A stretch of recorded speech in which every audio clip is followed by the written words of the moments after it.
So Dana White says that the White House card is officially done as of last week.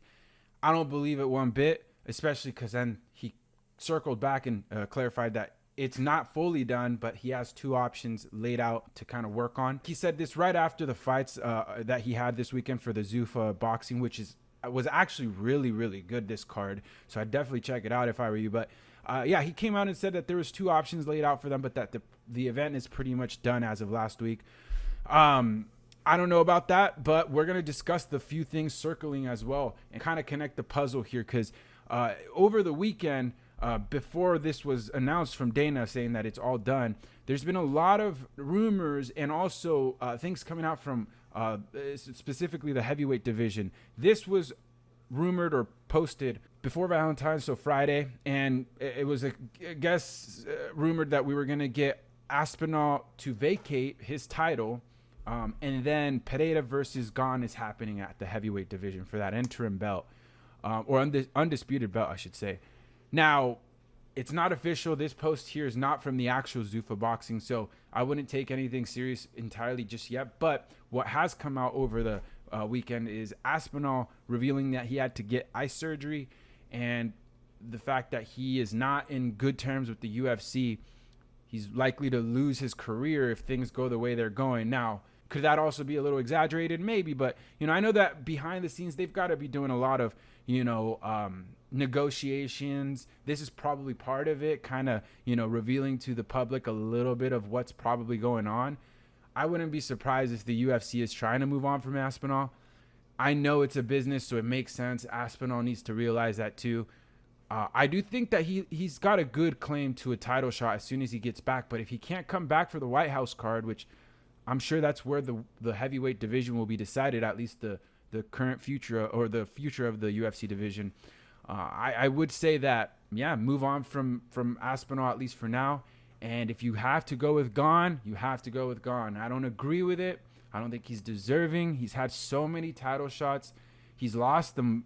I mean, he's like 1-3, I'm assuming. I don't know, but he's not deserving entirely. But Pereira, on the other hand, he's regained his title at light heavyweight. He's cleared out the division. He beat the guy that everyone said was going to beat him.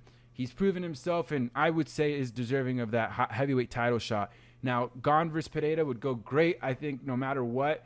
I mean, it's hard to say because Pereira has, again, proven us all wrong with his wrestling and showing that he's gotten better there. But Gon is just a bigger dude. On the feet, though, Pereira has what it takes to knock out anyone, right? So it would be a spectacle. It would be great. I would still also prefer John Jones. If John Jones were to be able to come back, although I don't love John Jones himself either, that would be even a bigger spectacle, right? For the White House card, an American champion, the GOAT, and one that retired recently and beat Gon himself, that would be huge. Pereira versus John Jones at the White House card, that could headline any event and sell like crazy. So I think that's still, hopefully, I'm crossing my fingers that something like that happens. But if not, this is rumored to be happening for that heavyweight belt. Great fight. Let me know who you think would win that fight. My heart says Pereira, but my gut says Gon. Just the size difference, probably wrestling involved in there. Moving along, though, Nate Diaz did come out and said, that he wants to fight either McGregor, Poirier, or Mike Perry. Now, I put this here because this is say what you want about Diaz, but he is a star. He does bring, a big fan base with him. So for him to headline and come back on the White House card would make a lot of sense. Whether it's McGregor, who has shown interest in wanting to fight in this card. Dana White and the UFC have said this is going to be the biggest event ever. The biggest event ever would typically, if you want to look at it that way, include McGregor. So Nate Diaz, McGregor 3 would be insane.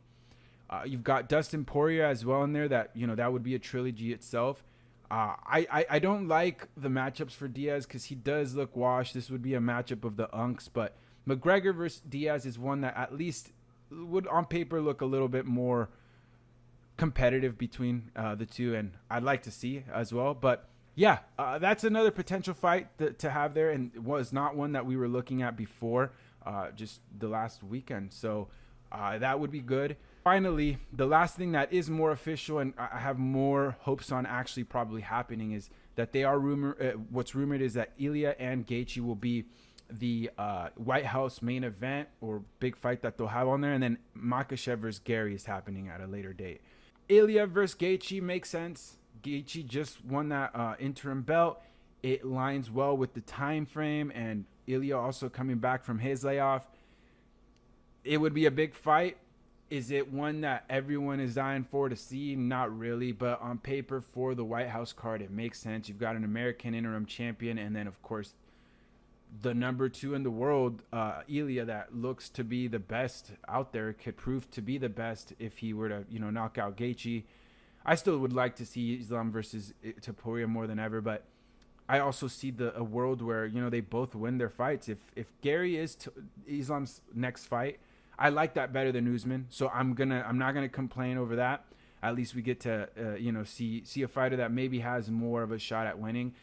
The thing I find funny is that since it's now being rumored it's Gary next for the title, Islam has now come out and said, yes, I'll fight Topuria, where before, if I was seeing things right, he wanted to fight Usman.